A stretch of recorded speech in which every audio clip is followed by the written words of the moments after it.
皆さんこんにちは。株式会社黒の現役デザイナー兼社長のボブです。本日はいられ編第15回目で最終章のフライヤー編を2回に分けてお送りしたいと思います。で、1回目の今回はフライヤー以外のクリエイティブでも必要なワイヤーフレームについて、そもそもワイヤーフレームって何ですかっていうところから、自分はこんなツールを使ってワイヤーフレームを作っているよ、これくらいの情報量があるとデザイナーが作りやすいよっていうことを実例を交えながらお伝えしていこうと思います。ではそもそもワイヤーフレームとはというところですが、ワイヤーフレームとは簡単に言ってしまうと設計図のことです。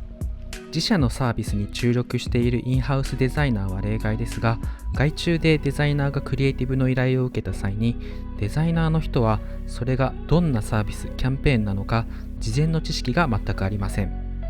もちろんデザイナーもプロジェクトにジョイン後はそういった足りてない知識を補うために自分でサービスを使って研究したり競合を調査してみたりしますが、それでも自分がデザインを担当するサービスやキャンペーンの概要やクライアントが解決しようとしている課題を短期間で 100% 理解して解決することは不可能なのです。なのでプロジェクトマネージャーもしくは営業の方はそういったデザイナーの人たちに対して誰がいつどこでどのような課題をなぜどのように解決しようとしているかを分かりやすく伝えないといけません。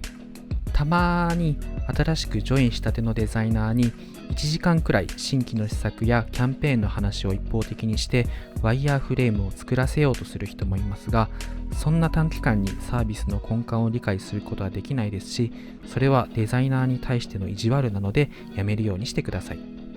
ワイヤーフレームとは企画の発起人がデザイナーやエンジニアに対してこういう問題をこう解決してほしいという企画書設計図なのです。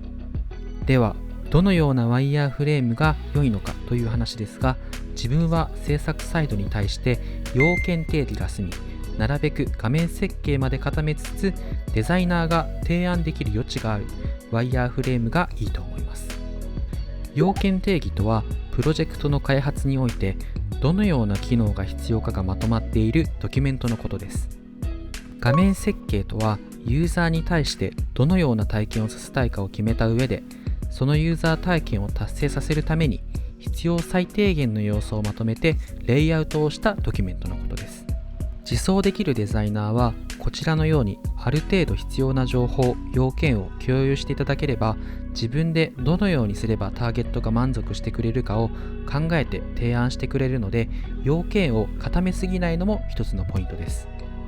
提案ができないデザイナーは問題を解決するというマインドが欠けているので、頑張ってクライアントに提案して期待値をプルスウルトラできるようにしましょう。提案できないデザイナーは今後死にますよ、マジで。続いてワイヤーフレームを作るためのツールですが、オフィスの Excel か PowerPoint が現状多いと思います。ただこちらのソフトを使う難点が2点あって、1点目はソフトの値段が高いのでそもそもオフィスを持っていないという問題があります。別のソフトで開いて表示崩れがあり、先方の意図がクリエイティブサイトに伝わりきれてなかったり、下手したらドキュメント名を日本語にして Windows から Mac に送信してしまい、全て文字化けさせちゃうとか全然あったりします。次に2点目ですが、ワイヤーフレームの段階では画像や文言の変更などがとても起きるので、変更があるたびにオフィスのソフトを送らないといけなくなり、そのメールでのやり取りでとても時間効率が悪いです。そこで自分は Google スライドを利用しています。 Google スライドとは全能なる Google 社が我々に与えてくださったクラウドのプレゼンドキュメントをオンラインで複数人が編集することが可能で、酔っ払ってパソコンを紛失してもオンライン上にデータがあるからいつでも復旧できますよっていうとても素晴らしいツールです。しかも Google アカウントさえあれば無料で利用することができます。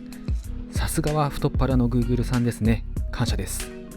で、今回は仮想クライアント桜流学習塾の夏季講習のチラシをテーマにワイヤーフレームを作成していきたいと思います。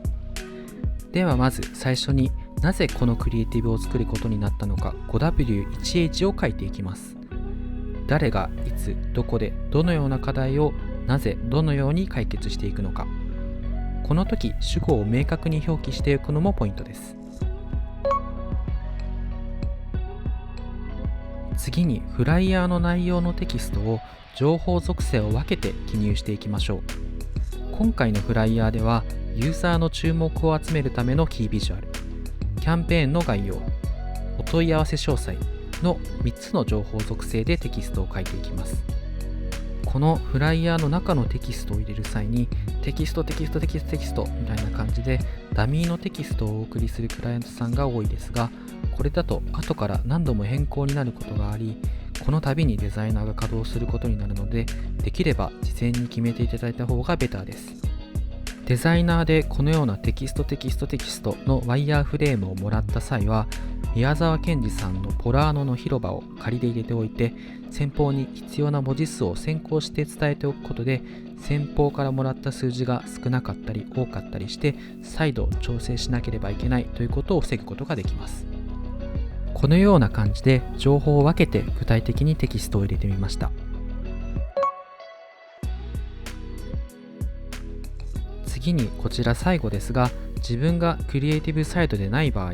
また新しくジョインしたてのデザイナーの人に仕事を依頼する際に、最終アウトプットが自分がイメージしていたものとかなり違ってしまったものになる場合があります。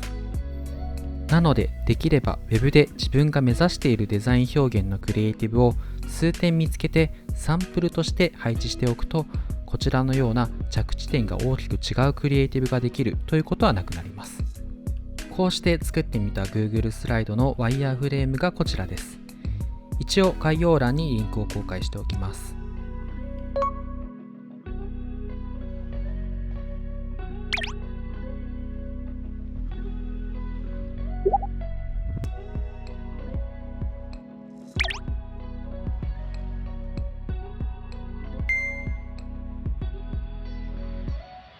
これくらい解像度が高いワイヤーフレームだと、デザイナーがクリエイティブ以外の要素を考える必要がなく、どのようにユーザーのテンションが上がるかに力を注ぐことができるので良いと思います。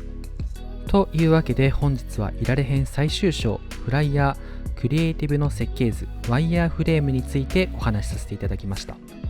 次回からはついにこのワイヤーフレームを使ってフライヤーチラシを作っていこうと思います。